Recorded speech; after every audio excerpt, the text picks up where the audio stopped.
There we go. I knew there was a reason to come up here. This is a cleanup episode. Literally, in fact. So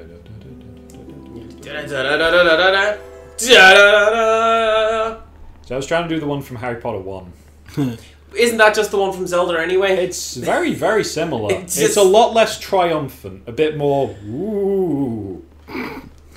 That's a free spooky 5U. Yeah. But on that, one of my favourite film reviews was Mark Kermode talking about Mad Max Fury Road, where he says that the whole movie is just sort of and Simon Mayo says, that's not a word. I know it's not a word, but if you hear that noise, you know what the movie's about. Yeah, I can see that. So this is the one from the film. That is the Defense Against the Dark Arts Classroom from the film. Yeah. It's got the Drake skeleton, it's got the twisty staircase that it comes down out almost of.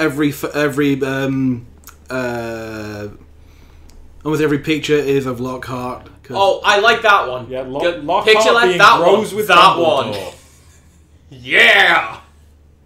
Look at that sword hilt! Look at what Dumbledore is doing. He's doing the sort of, hey, hands. Yeah. Hey, forget about it. I'm still... Right, because look at the length of that sword compared to the length of the handle, but also the length of those huge doodads on the cross hilt / pommel. That is a crazy sword. Are we going to get into the impracticality of fantasy weaponry now? Sure. Run! You see, the thing about the gun blade is that it would probably jam after one strike. I'm out of here. If the gunblade was literally just an angled handle on a blade, that'd be fine. It's the whole thing where you've got your finger through a trigger while you're doing it and firing it like a gun.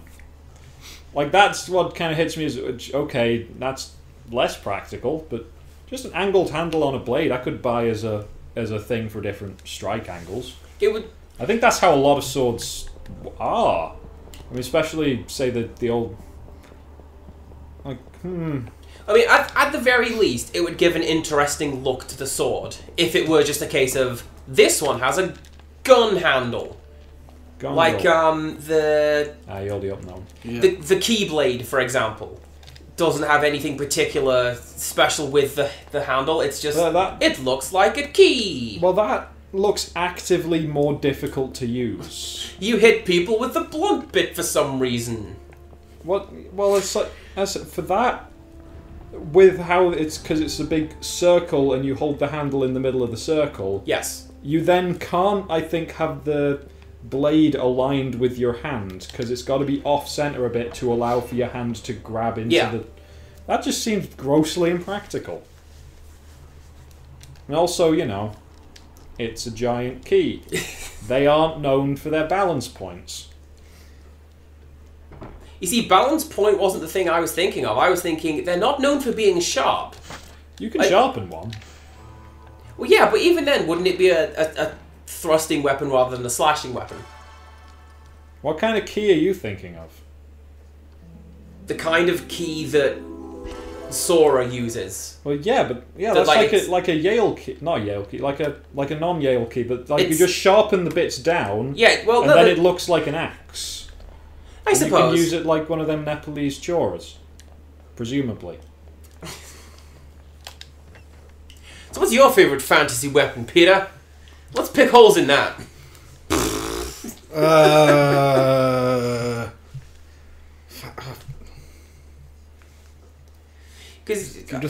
Just give us a wand. I see the practicality of using a wand. Well, you could jab someone in the face, which happens in book 5. A pointed stick. Oh, actually, since we're on like RPGs and such, how is it addressed in universe? Is there an explanation for how much magic you can do? No, it's not a thing. Okay. As I understand it in the fan fictions and whatnot, they have this whole thing about power levels and cores and power. Yeah. charge up your chi. Well, that's not really a thing in the books.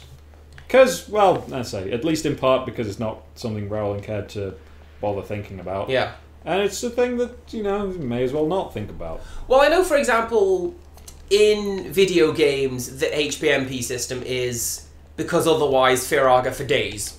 Yeah. Whereas some universes, magicians will get tired after a while. Yeah. And it's or in Dungeons and Dragons, it's a practicality thing. You get 2 of this per day, 2 of that per day. Sort it out yourself. But fair enough. Harry Potter universe is just whatever. Whatever plot requires. Let's go dissolve the goo door. I'm learning. Probably learning. I don't know if what I remember is what I actually remember, or if it's what I assume I remember filled in with gaps that is just nonsense from my own brain. We'll probably never know. Isn't that the best kind, though? This probably makes sense, but I don't know. Oh, hey! You can trade cards, but do we have doubles? Okay, maybe we had a double. You gotta hope we had a double. Oh, we just lost one. That was the other thing I was gonna say. If you go through this game with a hex editor and you find the NPC chat dialogue, there are more trades than are present in the game. I guess the developers just thought it a pointless thing. Yeah. Especially since, A, the cards don't seem to do anything beyond give you health. Yeah, yep. What? So these are something that you will be able to target with Incendio. I would presume so. Those are the things that we had in that other place that we couldn't target on. Yeah, the things confiscated outside. items room. Yeah. But now which we can... looked more like a courtyard. Yeah. Let's go get the group thing.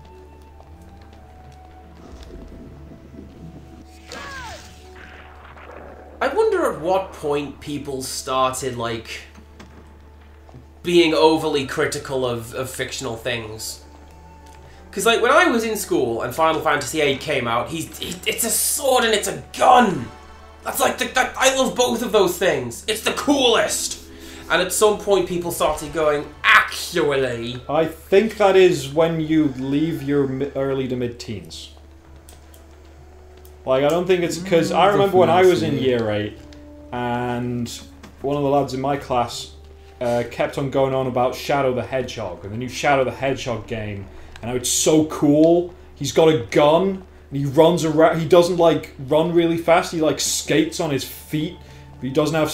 And this wasn't, just some... this was, one of the quote-unquote popular kids. Yeah. And he's going on about how awesome it is. Shadow the Hedgehog, he's so cool, he's got it. And now I have yet to hear any opinion on Shadow the Hedgehog that's not, wow, that's lame, edgy gibberish.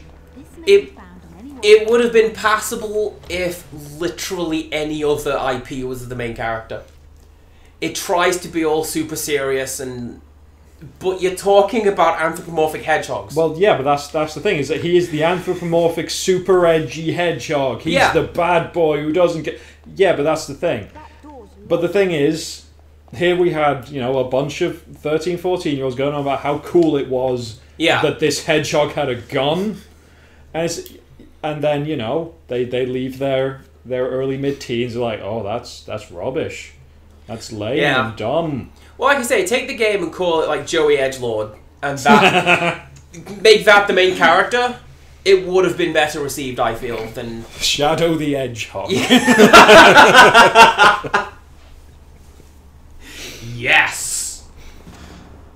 I'm done cleaning up. I'm gonna go to. Actually, let's go to the girls' bathroom. Let's not do more cleaning up. Yeah. Let's hit Myrtle with the Scourgify spell. She lives in a toilet.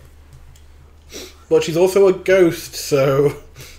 Well, she has enough physical presence to make the toilet overflow. That's true.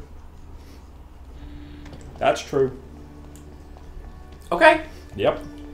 You see, I was just about to be like, so what's her deal? What does she do in the books? Is she just sort of there? She's the ghost that lives in the second floor girls' bathroom. Okay. She occasionally makes it flood. She moans a lot. That's why she's called Moaning Myrtle. That is... Okay. For non-English viewers, in England, we tend to do this thing where at the end of primary, elementary school, yeah!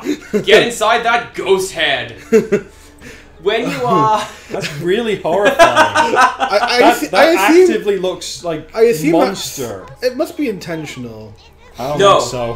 What that is they have textured both sides of her model.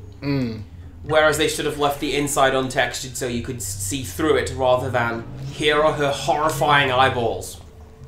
It's something that a lot of games of this era did. Yeah. Most notably The Suffering 2, in my mind, because there's a lot of points when you get backed up into a corner and you just see Torque's eyeballs fighting rather than the guy himself. Anyway, in England, when you go from one school to the next, we tend to do this week away at some place in Wales. And it's meant to be... This is the Middletown High School group going over there, and you're going to meet everybody that you'll be in high school with. And you do team building and cooking and whatever. I mean, this never happened, but... But okay. This happened to me. You never went to Menai? Oh, no, I did do that, but it was only people in, like, my year, so it wasn't, like, the school. Oh, yeah, no. Not a thing at all at my school. In high school, I didn't really associate with people outside of my year. It was year 7, 8, 9, 10, whatever. And just the kids that I went to Menai with. And when you go, everybody's like, oh, no, right? Indian burial ground. Tell you what, second floor toilet, ghost in there, mate. Seen it myself.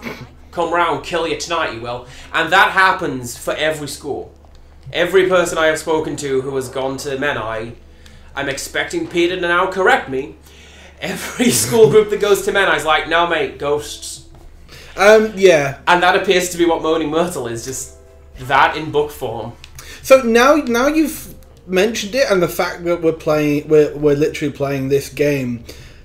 When I went to Menai, yes, I was like genuinely sneaking around at night, avoiding teachers, not necessarily prefects, they weren't there, but avoiding teachers, and basically just nosing about, trying to find hidden passageways, massive air sarcasm quotes there that don't get picked up on mic because it's air quotes. No, that's fine. In fact, if I did them really close to the microphone, that may have picked up. That might have picked up. I may have to subtitle that, but I think that picked up. Okay. But yeah, like trying to find hidden trying to find hidden passages or just like rooms that were just like basically I just like ran around this Menai place going into every room that wasn't locked. Yeah. Which is more or less what we're doing here. This is just in video game form. Because at least the place that we went to was somebody's house. I mean, a mansion, yes. But it was somebody's house. Somebody lived there. Sorry, I just saw McGonagall. looks a bit... Oh, here we go. Everybody looks a bit... Learning the thing to remove this obstacle. We appear... Didn't we... Bye. That's fine. And now it's dead. Didn't we just get, like, literally half the spells in the space of half an hour? Yeah. Apart from me spending 6 hours getting beans. Yeah, aside from that. But no, we got the...